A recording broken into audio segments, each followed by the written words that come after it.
Hi friends, welcome to my kitchen. আজি মই বনাব লৈছো চিকেন আৰু এফালে মই গৰম মছলা ৰেডি কৰি লৈছো নহৰু পিয়াজ আদা আৰু বিলাহী লৈছো আৰু এফালে কাজু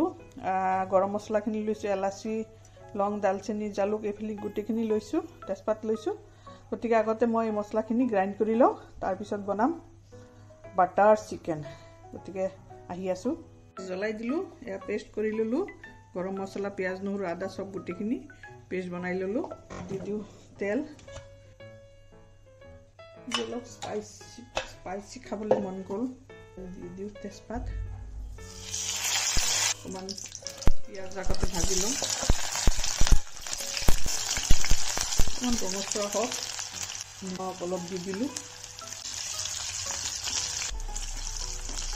ভাজা হৈছে এতিয়া গৰম মছলাখিনি পেষ্ট বনাই থোৱাখিনি পেষ্টখিনি দি দিও এতিয়া বিলাহীৰ লগত দিছো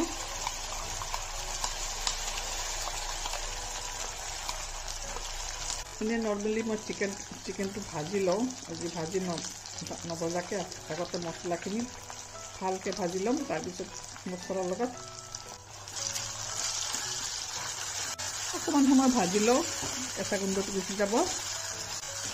অলপ ভাজি লওঁ পাউডাৰ মছলাখিনি দি দিওঁ 1 চামুচ হালধি গুড়ি দিলোঁ 1 চামুচ জিৰা গুড়ি দিলোঁ আৰু ধনিয়া গুড়ি 1 চামুচ আৰু জলকীয়া গুড়ি 1 চামুচ এতিয়া নিমখ অলপ দিছিলোঁ আৰু অলপ দি দিওঁ এতিয়া অকণমান এইখিনি হতে ভালকে মছলাখিনি তেল ওলাওলৈকে চিমত অলপ ভাজি লওঁ মিক্সিত ধোৱা পানীটো দি দিওঁ মছলা পুৰি গ'লে মাংসৰ টেষ্টটো নষ্ট হৈ যায় মছলাখিনি ভুনা হৈ গৈছে ইয়াতে অলপ ঘিউ দিম লগতে ঘিউ অলপ দিম লগতে বাটাৰ চিকেনত ঘি দিলে টেষ্টটো ভাল হয় বাটাৰটো লাষ্টত দিম আৰু অকমান ভাজি লওঁ ঘিউ এতিয়া দিছোঁ যেতিয়া এয়া ভাজা হৈ গৈছে মছলাখিনি গতিকে চিকেনখিনি দি দিওঁ এতিয়া চিকেনখিনি ভালকে লৰাই চৰাই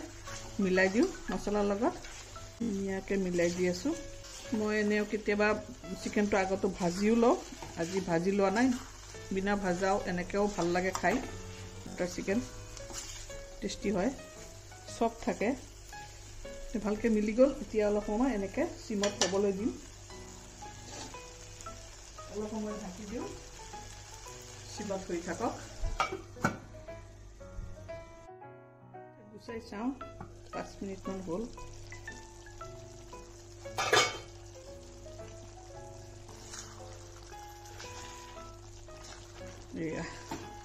পানী এৰিছে চিকেন পানী এৰিছে এতিয়া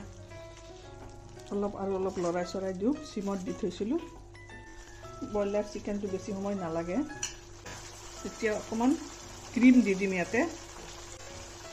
ক্ৰীম দিলেও ভাল লাগে টেষ্টটো ডিপ ফ্ৰিজাৰত বৰফৰ নিচিনা হৈ গৈছে অলপ দি দিলোঁ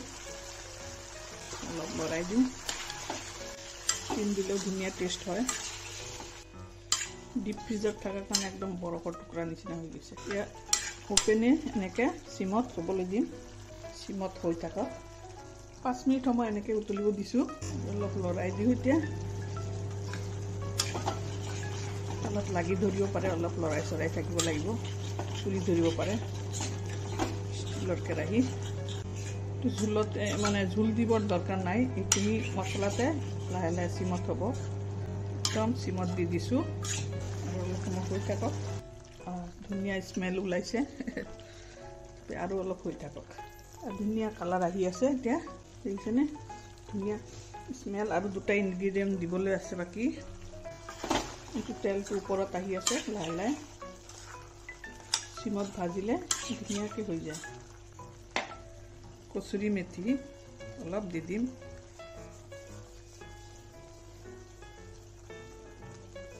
কচুৰি মেথি অলপ দি দিলোঁ স্মেলটো আৰু ধুনীয়া হ'ব কি ধুনীয়া স্মেলটো অলৰেডি ওলাই গৈছে বুজিছেনে কালাৰটো কি বঢ়িয়া হৈছে বাটাৰ চিকেন হৈয়ে গৈছে প্ৰায় সিজি গৈছে চিকেন দেখাতে গম পায়। হেল্ল' গাইজ, ভিডিঅ'টো চাই যদি আপোনালোকৰ ভাল লাগিছে মোৰ চেনেলটো ছাবস্ক্ৰাইব কৰিবলৈ একদম নাপাহৰিব, লাইক শ্বেয়াৰ কৰিব। গতিকে লাষ্ট ইনগ্ৰিডিয়েণ্টটো দি দিম। লাষ্ট মই বাটাৰ অলপ দি দিম, বেছি নিদিওঁ কাৰণ ঘিউ দিছোঁ আৰু ইমান বাটাৰৰ প্ৰয়োজন নাই, বাছ চেণ্ট হ'ব লাগে, সেয়া দি দিলোঁ। নতুন এটা ভিডিঅ' এটা লগ পোৱাৰ আহাৰে আজিলৈকে সামৰিলোঁ। হৈ গ'ল মোৰ বাটাৰ চিকেন। অলপ দমত দি দিওঁ, অলপ ঢাকি দিওঁ, চেণ্টটো ধুনীয়াকৈ আহিব। গতিকে টাটা বাই বাই, আকৌ লগ পাম নতুন এটা ভিডিঅ'তে। তেতিয়ালৈকে ভালে সুস্থ থাকিব দেই গাইজ।